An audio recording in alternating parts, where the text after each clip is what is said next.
Hello, ladies and gentlemen. This is your captain speaking. 72, you have to force it to stall or to spin. Like you have to really push the rudder, the pedal, push the rudder so the back on the tail turns and gets that ass out of place, and then pull back. So why would you want to, why are you doing it? We are doing it to I'm curious. number one, Why would you intentionally? We need to intentionally do it so we can know how to get out of it. We who? We as certified flight instructors. Yes. But I would also say it doesn't have to just be certified flight instructors. Yep. I think it'd be good to do with a maybe not towards the end of a private pilot. I wouldn't let them do it, but maybe show it to them. Oh, really? I would, yeah. I think I would show it to them, depending on the student. You don't want to freak them out, but when you get to see it, you don't do it, like I said, up until CFI. But when you get to see it and you get to feel it, you really can picture everything in your head, what you've been talking about. I think just like anything else in life. So when you actually get to experience it, and it all starts to make sense. When you watch the instruments in the airplane, or you just watch your outside view of the wings stalling and the ass kicking out, and then all of a sudden you're staring at the ground. Like it all kind of comes together. So basically, for you, think about this, for your non-aviation people. Your nose is pointing towards the ground. You're seeing brown. You're seeing brown. And that plane is spinning as you're going towards the ground. So if there's a little green field in that brown, you just see brown, green, brown, green. Exactly. Brown, green. And and it's going to go all the way down like that, spinning to what was it they call it, the crash scene? Yeah. You always fly right to the scene of the crash. Whatever they say, unless you fix that, at least you get out of it. So as a flying instructor, I think you're saying as a flying instructor, they let you actually do it, so you know how to get out of it, just in case one of your students decide, hey, I'm going to put let's put this plane in a spin and spin this real quick, So, yeah. And the problem is, though, with the spins, though, is if it happens, we climb up, I think we recover. I'm not even going to say because I don't remember at this point, but we have to recover at an altitude well above ground level. But most spins occur low level when you're low and you're slow, because that's when you stall. Yep. So problem. That's the scary part when you start to think about what you witnessed up there, because during training you have to spin the plane 3 times around before you or 2 times around before you recover. But we'll just say a lot of spins happen on what's called base to final. So your airplane's really slow and you're turning your last turn to line up with the runway, and your ass swings out and you stall right there. You're not going to get 2 spins in before you hit the ground. You better not, yeah. So it's mostly about the way I see it is the spin training is mostly for recovering, because chances are wherever that spin's going to happen, you're not going to have time to recover. Mm-hmm. The whole point of it is to recognize before the spin what's happening in the airplane, what's the situation going on, to avoid that spin. Mm-hmm. And that's the bottom line. Absolutely. I agree. Because other than that, they're super fun. Yeah. The first time it happened, when I was a student, I was a private pilot. Well, I wasn't a private pilot. I was a student pilot in a Cessna 172 out there back then it was West Point Aviation Academy. Mm-hmm. And I didn't really know. I mean, you read about it. Ooh, spin. You don't really, know what the hell's going on. But we were doing a stall. It was at a high elevation. And the Cessna tends to want to spin if it's, like you said, not coordinated. And it kicked out and flipped and was ready to go in the spin as a student. And I was like, I still remember now, because I had no idea what was going on. I was like, what is going on?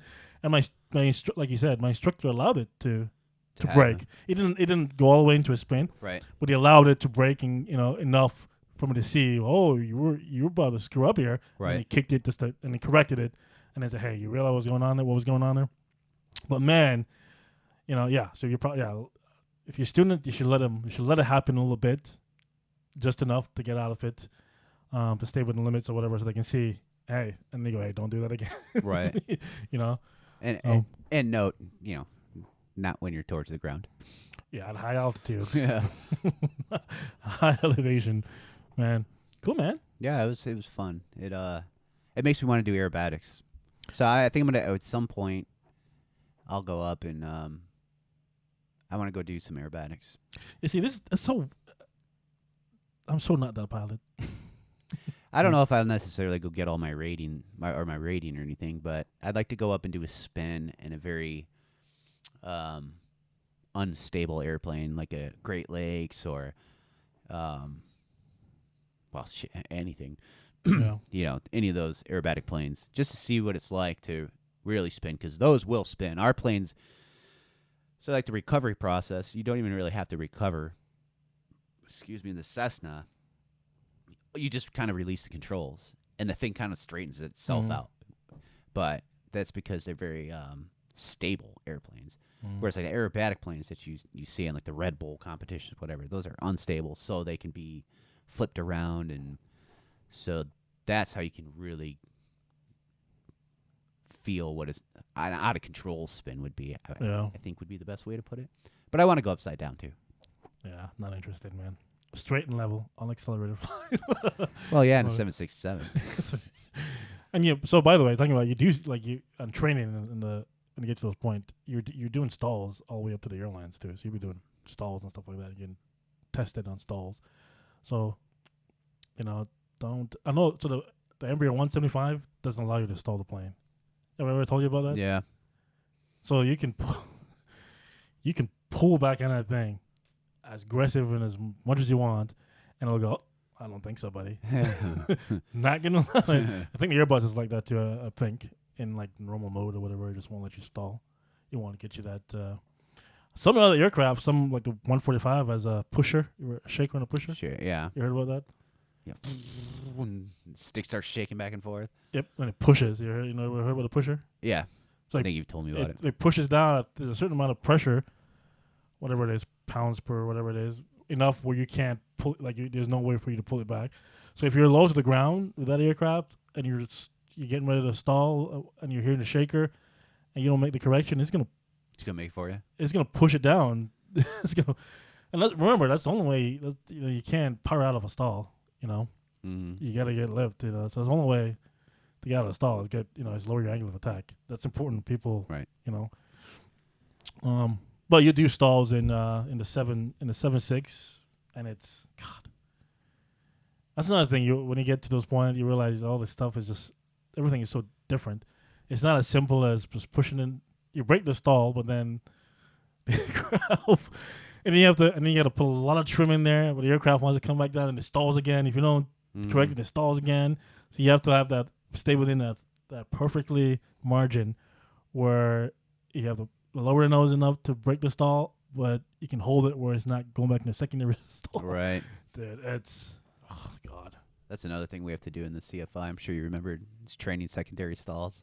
Oh, that's right. So we just slow it down, slow the airplane down. You put in a landing configuration. You take this trim and you just go nose up, because you're slow, so you can afford a lot of trim nose up. And then you simulate a go around, and the nose. Oh, really? Oh, that's an elevator trim stall. My bad. But I mean, it kind of has the same. It could have the same effect. Yeah. But cool, man. Anyways. Awesome, man. Yeah. So let's. I think we talked about general aviation and getting back into general aviation. I think you're telling me that you have a lot of pilot friends who are in the airline that you're trying to get back into flying, to fly the small airplanes, and they're like, we want nothing to do with that. Well, I don't, but I've heard stories of. Like one example was, do you remember that guy Willie? I do remember Willie. Back in private pilot. What is he doing? I don't know. No one's heard of him. He went back to like Venezuela or something. But hey, Willie, if you're listening, dude, reach out. I do remember Willie. But he was living out, and he started renting planes right away, right out of private pilot, which I was too scared to do at that point. But he said his dad, because his dad was flying cargo for some company, but big heavy jets. I don't remember what.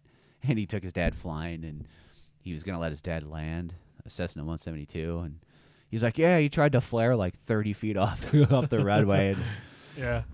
It's like, yeah, okay, number one, don't let your dad fly. Like, well, the thing is, with some of these larger transport type airplanes, it's weird. There's different ways you actually how do I explain this? There's different ways, different procedures you use when it comes to landing, obviously, an aircraft. And when I say that, for example, a lot of times, like, for example, the Embraer 175, the 76 counts down. So it counts down 100 and it goes 50, 40, 30, You use those. So those are the cues you use for landing. So you're not just looking out, even though you are, but you're not just looking out and, kind of gauging altitude and, looking, flaring. You're using